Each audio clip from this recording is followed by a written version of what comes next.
সম্মানিত মুসল্লিয়ানি কারাম, আল্লাহ রব্বুল আলামিন ইসলামকে পরিপূর্ণ একটি জীবন ব্যবস্থা বানিয়েছেন এবং ইসলামের মাধ্যমেই পৃথিবীর মধ্যে, রাষ্ট্রের মধ্যে শান্তি প্রতিষ্ঠা করা সম্ভব। ইসলাম ছাড়া, ইসলামকে মাইনাস করে কোনো জায়গায় শান্তি এবং ইনসাফ প্রতিষ্ঠা করা কখনো সম্ভব হবে না। আমরা যদি চাই আমাদের সমাজের মধ্যে, রাষ্ট্রের মধ্যে ইনসাফ কায়েম হোক, শান্তি প্রতিষ্ঠিত হোক, তাহলে আমরা এমন একজন মানুষকে রাষ্ট্রনায়ক বানাতে হবে, রাষ্ট্রপ্রধান বানাতে হবে, যার মধ্যে আল্লাহর ভয় আছে, যে কোরআন এবং সুন্নাহ অনুযায়ী রাষ্ট্রকে পরিচালনা করবে। এমন সৎ যোগ্য মানুষকে যদি আমরা রাষ্ট্রপ্রধান বানাতে পারি, রাষ্ট্রের অভিভাবক বানাতে পারি, তাহলেই আমাদের রাষ্ট্রের মধ্যে, আমাদের দেশের মধ্যে ইনসাফ এবং শান্তি প্রতিষ্ঠা হবে। এছাড়া সমাজের মধ্যে, রাষ্ট্রের মধ্যে কখনো শান্তি প্রতিষ্ঠা হবে না। সম্মানিত মুসল্লিয়ানি কেরাম, একজন সচেতন মুসলমান হিসাবে সামনে আমাদের নির্বাচন সমাগত। তো একজন সচেতন মুসলমান হিসাবে কোন কোন বিষয়গুলো দেখে আমরা একজন ব্যক্তিকে নির্বাচিত করব, কোন গুণগুলো থাকলে আমরা একজন ব্যক্তিকে রাষ্ট্রপ্রধান বানাবো, জেলা প্রধান বানাবো, কোন গুণগুলো থাকতে হবে, সেই বিষয়গুলো আমাদের জানার প্রয়োজন আছে কিনা। তো আজকের জুমায় ইনশাআল্লাহ আমরা একজন রাষ্ট্রপ্রধানের মধ্যে, জেলা প্রধানের মধ্যে অথবা মুসলমান শাসকের মধ্যে কোন গুণগুলো থাকা প্রয়োজন, কি কি গুণ দেখে আমি একজন ব্যক্তিকে নির্বাচিত করব, ইসলামের জন্য, রাষ্ট্রের জন্য কোন গুণগুলো থাকলে আমরা একজন ব্যক্তিকে নির্বাচিত করতে পারি, এবং পাশাপাশি রাষ্ট্রের মধ্যে যদি ব্যক্তি, রাষ্ট্রীয় নেতা যদি ইনসাফ কায়েম করে, তার জন্য আল্লাহ তাআলা কি ফজিলত রেখেছেন, এই বিষয়গুলো নিয়ে ইনশাআল্লাহ আজকে আলোচনা করব। ওমা তাওফীকি ইল্লা বিল্লাহ আলাইহি তাওয়াক্কালতু ইলাইহি উনীব। সম্মানিত মুসল্লিয়ানি কেরাম, রাষ্ট্র ক্ষমতা পাওয়া, রাষ্ট্রের দায়িত্ব পাওয়া, এটা আল্লাহ রব্বুল আলামিনের পক্ষ থেকে নেয়ামত। আল্লাহ রব্বুল আলামিন যাকে চান তাকে রাষ্ট্রের দায়িত্ব দেন, আর যাকে চান তার থেকে রাষ্ট্রের দায়িত্ব ছিনিয়ে নেন। কোরআনে কারীমে আল্লাহ তাআলা ইরশাদ ফরমান, কুলিল্লাহুম্মা মালিকাল মুলক তু'তিল মুলকা মান তাশাউ ওয়া তানজিউল মুলকা মিম্মান তাশাউ ওয়া তু'ইজ্জু মান তাশাউ ওয়া তুযিল্লু মান তাশাউ বিয়াদিকাল খায়র ইন্নাকা আলা কুল্লি শাইইন কাদির। আল্লাহ রাব্বুল আলামিন রাসূলুল্লাহ সাল্লাল্লাহু আলাইহি ওয়াসাল্লামকে লক্ষ্য করে বলতেছেন, কুল, ও নবী আপনি জানিয়ে দেন, মালিকাল মুলকি তুতিল মুলকা মান তাশা, আল্লাহ হচ্ছে সব রাজাধিকার রাজা, সর্বময় ক্ষমতার মালিক আল্লাহ। তুতিল মুলকা মান তাশা ওয়া তানজিউল মুলকা মিম্মান তাশা, সেই আল্লাহ তিনি যাকে চান তাকে ক্ষমতা দান করেন। ওয়া তানজিউল মুলকা মিম্মান তাশা, এবং যাকে চান তার থেকে আল্লাহ তাআলা ক্ষমতা ছিনিয়ে নেন। ওয়া তুইজ্জু মান তাশা ওয়া তুযিল্লু মান তাশা বিয়াদিকাল খায়র, এবং যাকে চান আল্লাহ তাআলা এই দুনিয়ার জমিনে সম্মান দান করেন, এবং যাকে চান তার থেকে আল্লাহ তাআলা সম্মান ছিনিয়ে নেন। বিয়াদিকাল খায়র, আল্লাহ রাব্বুল আলামিনের হাতেই সব কল্যাণ। ইন্নাকা আলা কুল্লি শাইইন কাদির, আল্লাহ রাব্বুল আলামিন সর্ববিষয়ে সর্বশক্তিমান, বলেন সুবহানাল্লাহ। তাহলে এই রাষ্ট্র ক্ষমতা পাওয়া, রাষ্ট্রের প্রতিনিধি হওয়া, এটা আল্লাহ রাব্বুল আলামিনের পক্ষ থেকে একটি নিয়ামত, এবং এই রাষ্ট্রের প্রতিনিধি হওয়া একটি আমানত বটে। হাদিসের মধ্যে আসছে, হযরত আবু যর রাদিয়াল্লাহু তাআলা আনহু থেকে বলেন, আন নবী যর রাদিয়াল্লাহু তাআলা আনহু قال قلت يا رسول الله আলা তাস্তামিলুনি, আল্লাহর নবী সাল্লাল্লাহু আলাইহি ওয়াসাল্লামের প্রিয় সাহাবী আবু যর গিফারি রাদিয়াল্লাহু তাআলা আনহু একবার আল্লাহর নবী সাল্লাল্লাহু আলাইহি ওয়াসাল্লামের কাছে আসলেন, এসে বললেন, ইয়া রাসূলুল্লাহ আলা তাস্তামিলুনি, ওগো আল্লাহর নবী আপনি আমাকে রাষ্ট্রের কোনো প্রতিনিধি বানিয়ে দেন, রাষ্ট্রের প্রধান বানিয়ে দেন, রাষ্ট্রের কোনো দায়িত্বে আমাকে নিযুক্ত করে দেন। আল্লাহর নবী সাল্লাল্লাহু আলাইহি ওয়াসাল্লাম আবু যর গিফারি রাদিয়াল্লাহু তাআলা আনহুর এই প্রশ্ন শুনে রাসূলুল্লাহ সাল্লাল্লাহু আলাইহি ওয়াসাল্লাম তার কাঁধের মধ্যে হাত রাখলেন। হাত রেখে মমতাময় কণ্ঠে রাসূলুল্লাহ সাল্লাল্লাহু আলাইহি ওয়াসাল্লাম বললেন, ইয়া আবা যর, ও আবু যর, ইন্নাহা আমানাতুন ওয়া ইন্নাকা দাঈফুন।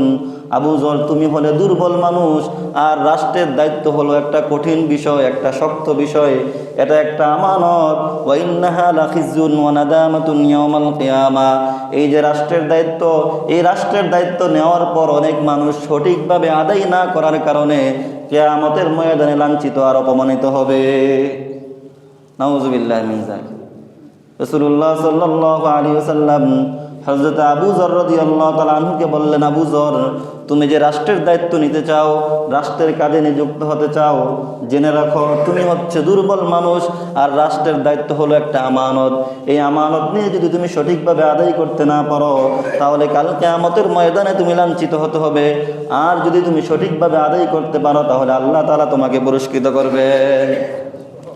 তাহলে এই হাদিস থেকে আমরা বুঝতে পারলাম, রাষ্ট্রের প্রতিনিধি হওয়া, রাষ্ট্রপ্রধান হওয়া, এটি একটি আমানত। এই জন্য আমানতের যথাযথ সংরক্ষণ করতে হবে, হেফাজত করতে হবে। যে কাউকে আমরা রাষ্ট্রপ্রধান বানাতে পারবো না, যে কাউকে আমরা নির্বাচিত করতে পারবো না, বরং যার মধ্যে কোরআন সুন্নাহ ভিত্তিক কিছু গুণ থাকবে, যেই গুণগুলো আমরা একটু পর আলোচনা করব, এই গুণগুলো যার মধ্যে থাকবে, সে যেই দলেরই হোক, তাকে আমরা নির্বাচিত করব। সেই গুণগুলো কি? কয়েকটা গুণ আমরা পয়েন্ট আকারে আলোচনা করব। যে গুণগুলো যদি একজন ব্যক্তির মধ্যে থাকে, তাহলে আমরা তাকে নির্বাচিত করতে পারি রাষ্ট্রপ্রতিনিধি হিসাবে, রাষ্ট্রনায়ক হিসাবে আমরা তাকে বিজয়ী করতে পারি। সেই গুণগুলো কি? 1 নম্বর গুণ হচ্ছে তাকওয়া থাকা। কি থাকা? তাকওয়া থাকতে হবে। পয়েন্ট আকারে আমরা কয়েকটা আলোচনা করব, কয়েকটি গুণের কথা বলবো ইনশাআল্লাহ। এগুলো আমরা স্মরণ রাখার চেষ্টা করি। তো যে রাষ্ট্রপ্রধান হবে অথবা জেলা প্রধান হবে, আমরা যাকে নির্বাচিত করব, তার প্রথম গুণ থাকতে হবে তাকওয়া। কি থাকতে হবে? তাকওয়া। তাকওয়া মানে আল্লাহ তাআলার ভয় থাকতে হবে।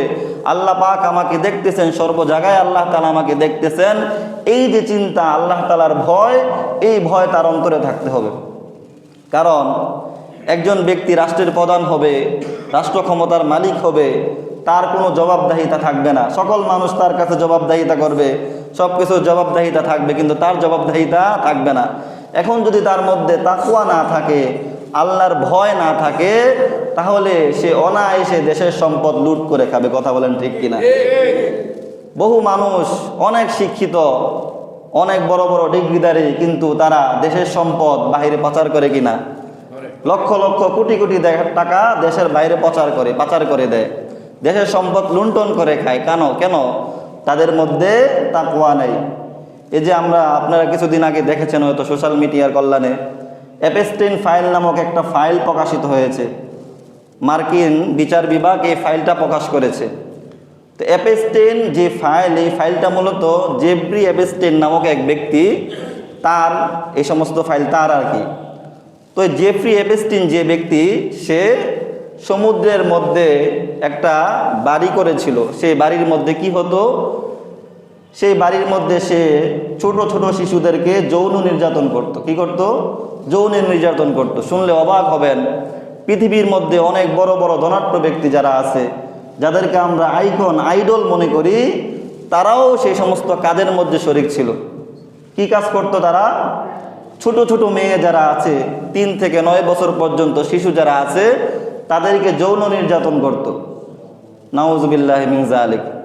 এবং সেই ফাইলের মধ্যে উঠে এসেছে যে এই দলের মধ্যে কারা ছিল। জেফ্রি এপস্টাইন যেই ঘর করেছে, বাড়ি করেছে সমুদ্রের মাঝখানে, সেই বাড়ির মধ্যে সে ছোট ছোট মেয়েদেরকে নিয়ে যেত বিভিন্ন দেশ থেকে, স্কলারশিপের কথা বলে অথবা বড় বড় সেলিব্রিটির সাথে দেখা করানোর কথা বলে নিয়ে যেত। তো জেফ্রি এপস্টাইন যে দ্বীপের মধ্যে নিয়ে যেত, এই দ্বীপের মধ্যে এই যৌন কাজে কারা কারা সামিল ছিল সেখানে উঠে এসেছে। তার মধ্যে ডোনাল্ড ট্রাম্পের নামও উঠে এসেছে, বিল গেটসের নামও উঠে এসেছে। আমরা যারা তাদেরকে আইডল মনে করি, আইকল মনে করি, এই সমস্ত মানুষরাই ছোট ছোট মেয়েদেরকে যৌন নির্যাতন করত। শুনলে অবাক হবেন, শুধু যৌন নির্যাতন না, ওই সমস্ত মেয়েদেরকে যৌন নির্যাতন করার পর তাদেরকে মেরে ফেলতো। আরও অবাক হবেন, মেরে ফেলার পর এই সমস্ত মেয়েদেরকে আগুনে পুড়িয়ে, তাদেরকে গ্রিল বানিয়ে, স্যুপ বানিয়ে তাদেরকে খেত। নাউযুবিল্লাহি মিন যালিক। এটা আমি আমার বানানো কথা বলতেছি না, আমেরিকার যে বিচার বিভাগ, এই বিচার বিভাগ এই সমস্ত নথিগুলো প্রকাশ করেছে। তো এরা আমাদেরকে নারীবাদের সবক দেয়, এরা আমাদেরকে নারীবাদ শিখায়, অথচ দেখেন তারা একই সমস্ত জঘন্য কর্মকাণ্ডের মধ্যে লিপ্ত আছে।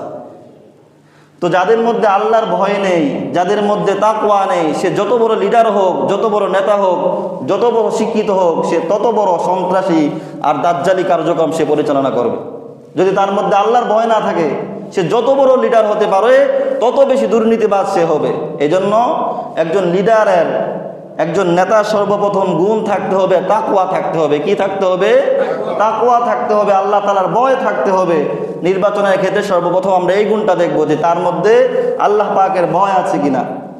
2 নম্বর, একজন ব্যক্তিকে নির্বাচন করার ক্ষেত্রে আমরা দেখব তার মধ্যে যোগ্যতা আছে কিনা, জ্ঞান আছে কিনা, শিক্ষাগত যোগ্যতা আছে কিনা।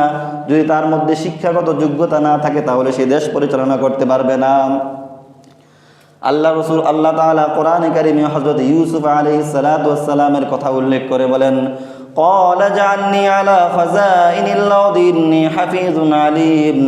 হযরত ইউসুফ আলাইহিস সালাতু ওয়াস সালাম মিশরের মধ্যে গিয়ে তার বাদশার কাছে বলেছিলেন, ইজআলনি আলা খাযাইনিল আরদ, আপনি আমাকে খাদ্যমন্ত্রী বানিয়ে দেন। ইন্নী হাফিজুন আলীম, আমি বিশ্বস্ত এবং জ্ঞানী, এ বিষয়ে আমি জ্ঞান রাখি, আপনি আমাকে মিশরের খাদ্যমন্ত্রী বানিয়ে দেন। তাহলে এই আয়াত থেকে বুঝতে পারি যে একজন মানুষ লিডার হতে হলে তার মধ্যে জ্ঞান থাকতে হবে। কি থাকতে হবে? জ্ঞান থাকতে হবে। দেখেন মুসলিম শরীফের এক হাদিসে রাসূলুল্লাহ সাল্লাল্লাহু আলাইহি ওয়াসাল্লাম বলেছেন, লা তাসআলিল ইমারা, তোমরা নেতৃত্ব চাবে না।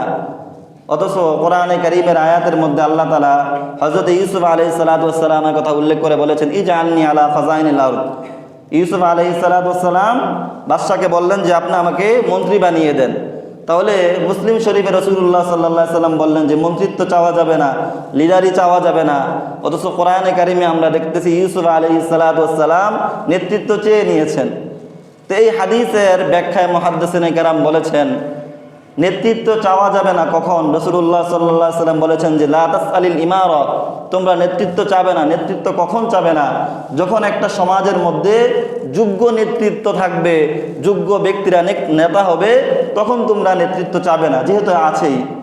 আর যখন দেখবে একটা সমাজের মধ্যে খুনি দুর্নীতিবাজ ভরে গেছে, তখন তোমরা নিজেরা নেতৃত্ব চেয়ে নেবে। সুবহানাল্লাহ ওয়া বিহামদিহি। তাহলে লিডার হতে হলে, নেতা হতে হলে, নির্বাচিত হতে হলে দ্বিতীয় যে গুণটা থাকতে হবে সেটা হচ্ছে রাষ্ট্র পরিচালনার জ্ঞান থাকতে হবে।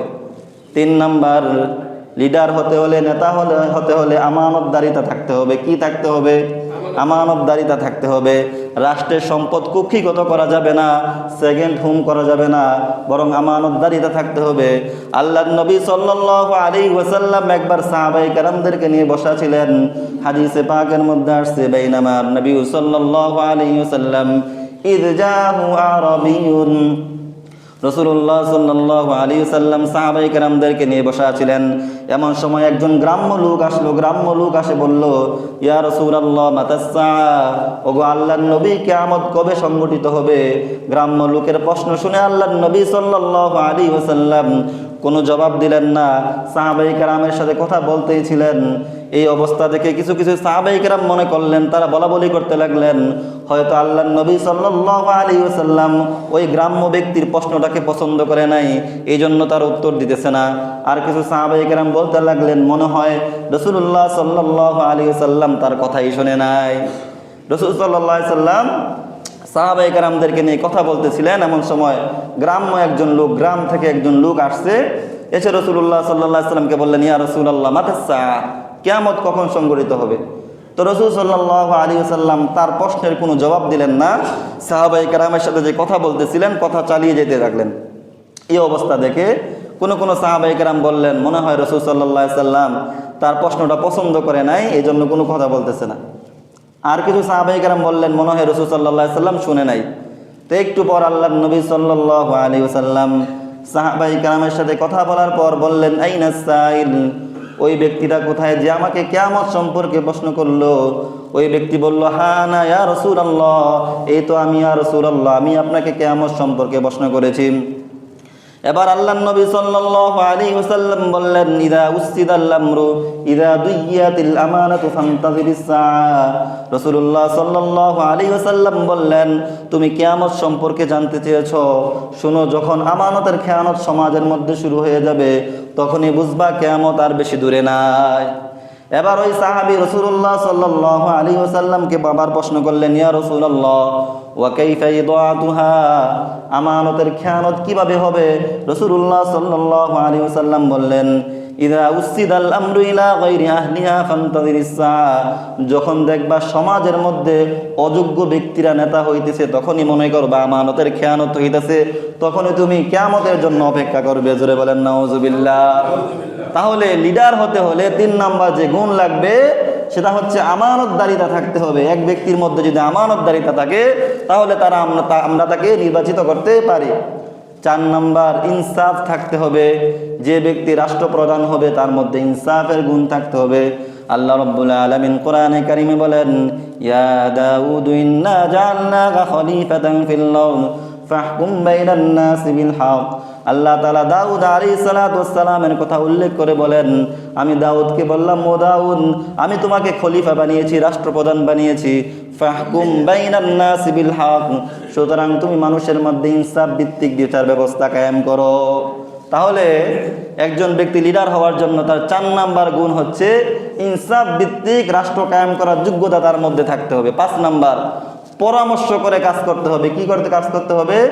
পরামর্শ করে কাজ করতে হবে। 6 নাম্বার ভালো জিনিসকে লালন করতে হবে, খারাপ জিনিসকে দমন করতে হবে। কি করতে হবে?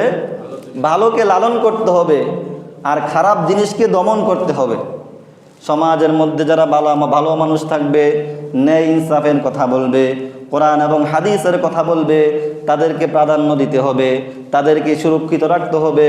আর যারা সমাজের মধ্যে জুলুম অন্যায় অবিচার করবে, মারামারি রাহাজারি করবে, তাদেরকে দমন করতে হবে। কিন্তু দুঃখের বিষয় আমরা এর উল্টা চিত্রটা দেখি। কথা বলেন ঠিক কিনা?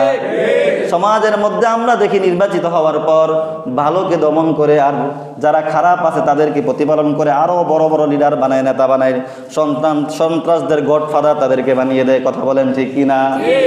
এজন্য যারা মন্ত্রী হবে, যারা প্রধানমন্ত্রী হবে, দেশের প্রধান হবে, তার মধ্যে ভালোকে লালন করার গুণ থাকতে হবে, মন্দকে দমন করার গুণ থাকতে হবে। আল্লাহ রাব্বুল আলামিন সূরাতুল কাফের মধ্যে আল্লাহ তাআলা যুলকরনাইনের কথা উল্লেখ করে বলেন, যুলকরনাইন একবার এক জায়গায় গেলেন, জায়গায় যাওয়ার পর দেখলেন কিছু মানুষ।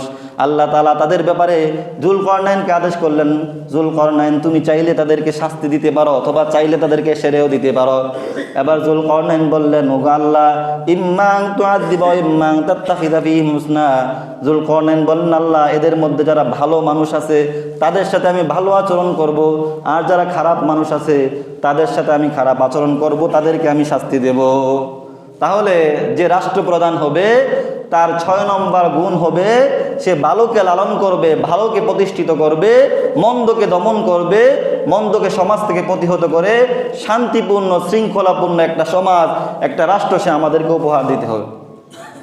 এরপর 7 নম্বর গুণ যে রাষ্ট্রপ্রধান হবে তার 7 নম্বর গুণ হচ্ছে সে মানুষকে অকাতরে দান করার যোগ্যতা থাকতে হবে।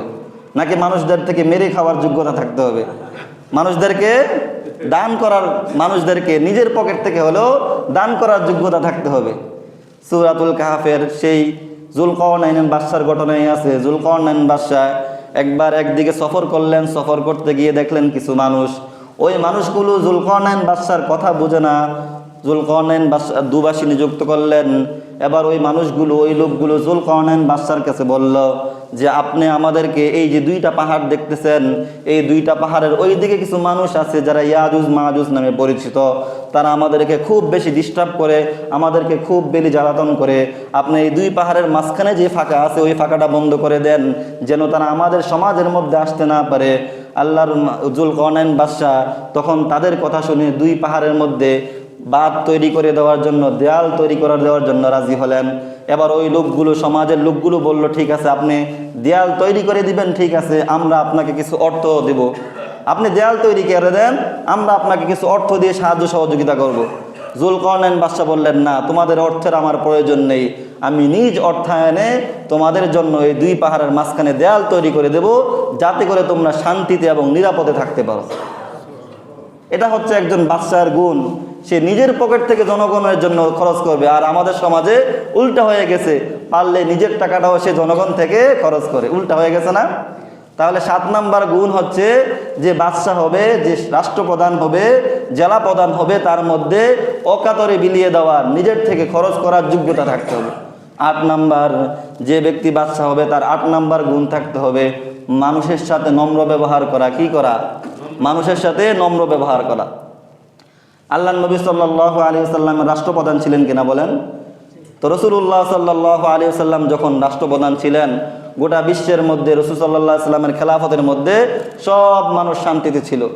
আল্লাহ রাব্বুল আলামিন কোরআনে কারিমে বলেন, ফাবিমা রাহমাতিম মিনাল্লাহি লিনতা লাহুম।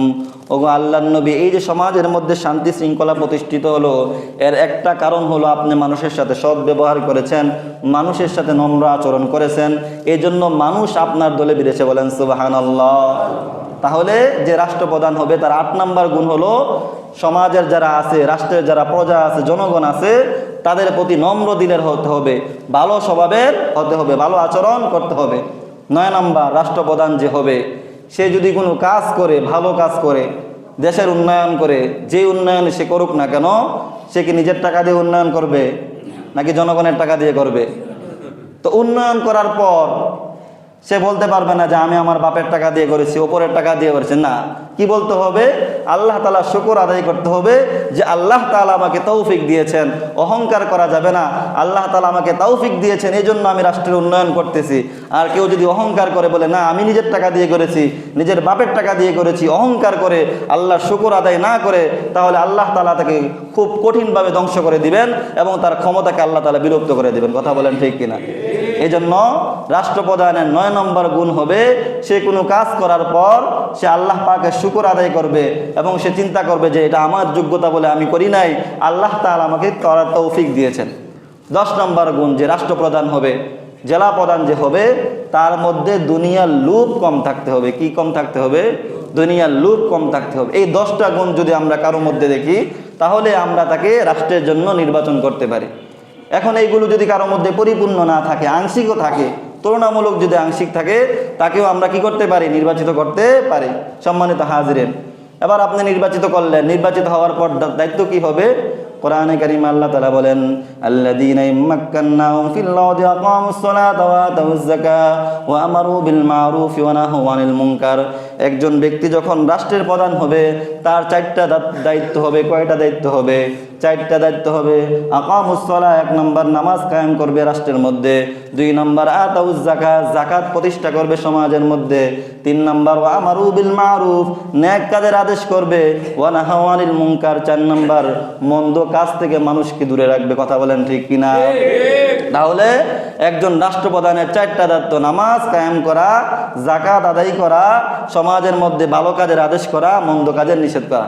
মুহতারাম হাজিরিন, তো ওই ব্যক্তি, যে ব্যক্তি নির্বাচিত হলো, সে যদি ন্যায় ইনসাফের সাথে সমাজের মধ্যে, সমাজের মানুষের সাথে ইনসাফ কায়েম করে, তাহলে আল্লাহ রব্বুল আলামিন তাকে কিছু পুরস্কার দিবেন।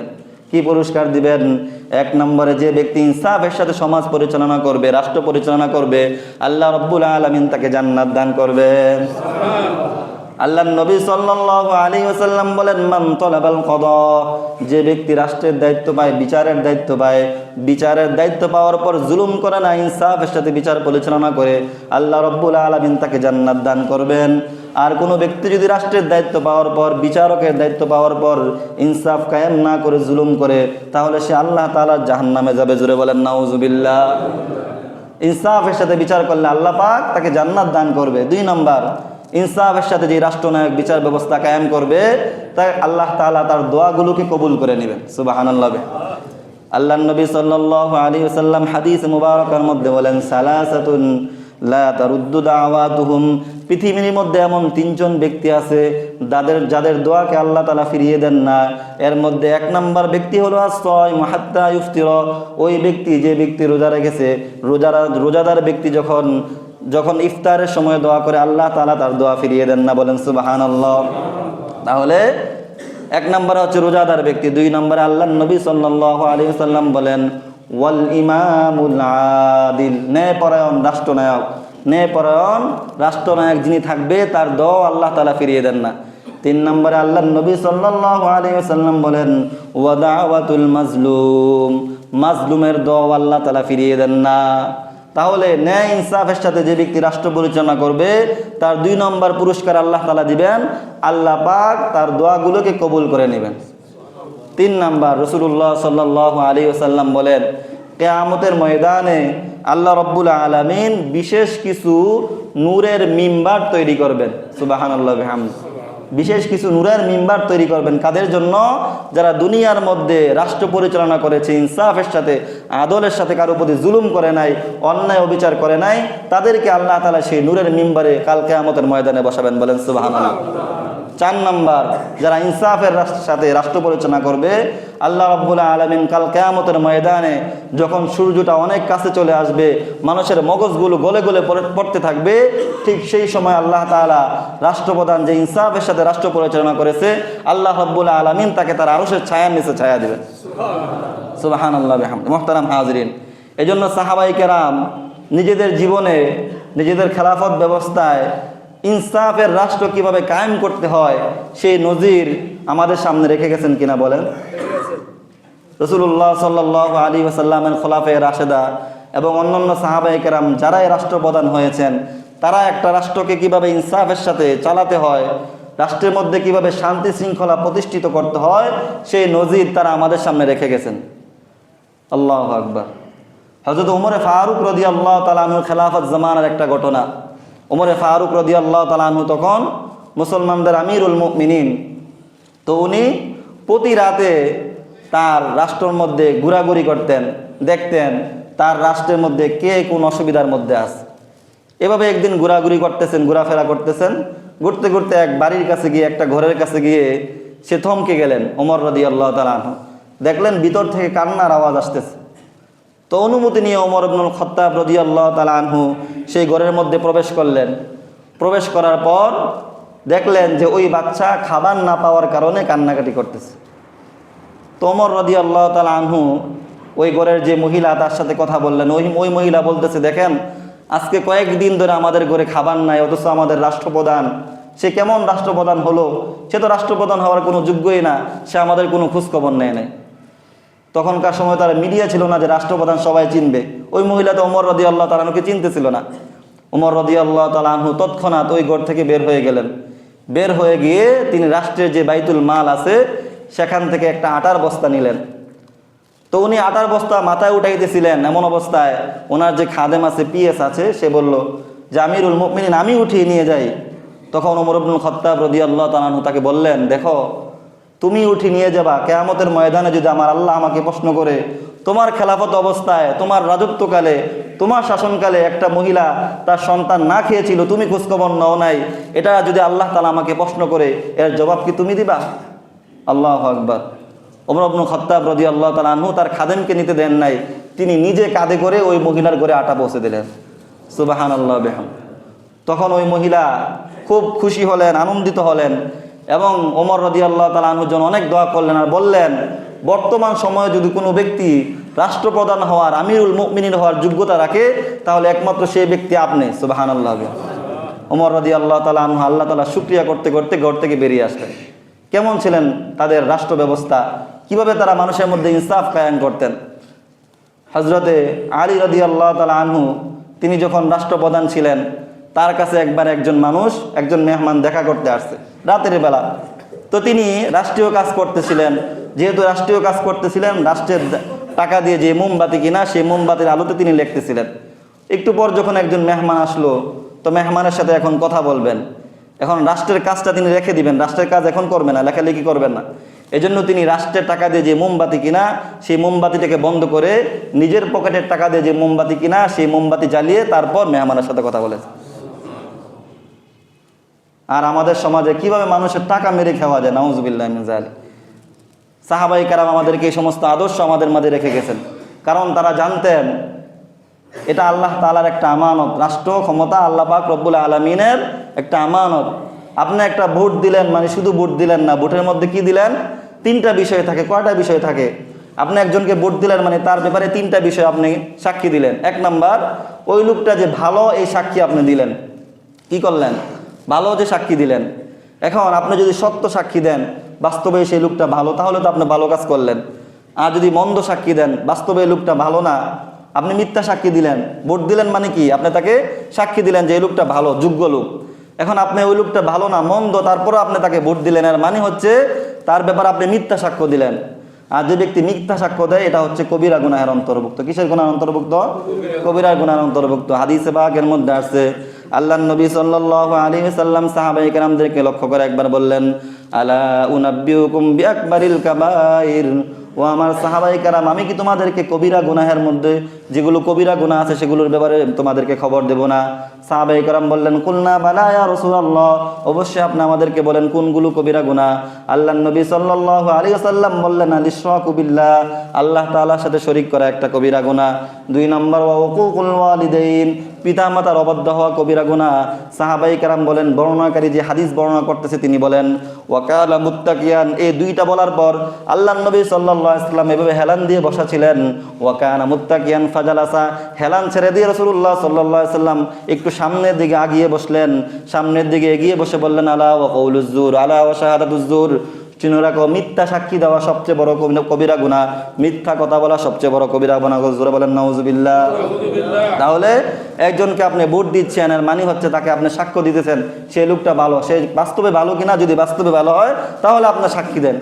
দুই নম্বরে, আপনি কাউকে নির্বাচিত করতেছেন, এর মানে হচ্ছে সে নির্বাচিত হওয়ার যোগ্য, এটা আপনি সুপারিশ করতেছেন। কি করতেছেন? সুপারিশ করতেছেন। এখন আপনি যদি ভালো কাজের সুপারিশ করেন, বাস্তবে লোকটা ভালো হয় এবং আপনি বাস্তবিক পক্ষে তার জন্য সুপারিশ করেছেন, ভালো সুপারিশ হয়েছে, তাহলে এটার একটা সওয়াব আপনি পাবেন। আর যদি মন্দ লোককে আপনি নির্বাচিত করেন, মন্দ লোকের ব্যাপারে আপনি সাক্ষী দেন, তাহলে আল্লাহ রাব্বুল আলামিন কোরআনে কারিমে বলেন, মান ইয়াশফা শাফাআতান হাসানাতান ইয়াকুল লাহু নাসিবুম মিনহা ওয়া মান ইয়াশফা শাফাআতান সাইয়্যাতান ইয়াকুল লাহু কিফলুম মিনহা। কেউ যদি কোনো ভালো কাজের সুপারিশ করে তাহলে সে তার প্রতিদান পাবে, আর কোনো ব্যক্তি যদি কোনো মন্দ কাজের সুপারিশ করে তাহলে সেটার গুনাহ তার উপর বর্তাবে। জোরে বলেন নাউজুবিল্লাহ। আপনি এমন একজন লোককে নির্বাচিত করলেন যে লোক জুলুম করবে, অত্যাচার করবে, মানুষের সম্পদ মেরে খাবে, তাহলে ওই লোক যত গুনাহ করবে এর একটা পার্সেন্টেজ আপনি পেয়ে যাবেন। জোরে বলেন নাউজুবিল্লাহ। তাহলে একজন ব্যক্তিকে নির্বাচন করা, ভোট দেওয়া মানে হচ্ছে তার ব্যাপারে আপনি সাক্ষীও দিতেছেন। তিন নাম্বার, আপনি আমানতদারও বটে। আপনি একজনকে ভোট দিয়েছেন বা নির্বাচিত করতেছেন, এর মানে হচ্ছে আপনি আপনার আমানতকে যোগ্য ব্যক্তিকে দিয়ে দিতেছেন। এখন আপনি যদি আপনার আমানত যোগ্য ব্যক্তিকে না দেন, হয়তো টাকার কারণে, যে কোনো কারণে আপনি যোগ্য ব্যক্তিকে দিলেন না, তাহলে আল্লাহ রাব্বুল আলামিনের কাঠগড়ায় আপনাকে দাঁড়াতে হবে। মুহতারাম হাজিরিন, আল্লাহ রাব্বুল আলামিন আমাদেরকে সকলকে বিষয়গুলো বোঝার ও আমল করার তৌফিক দান করুন। আমিন ওয়া আখিরু দাওয়ানা আলহামদুলিল্লাহি রাব্বিল আলামিন।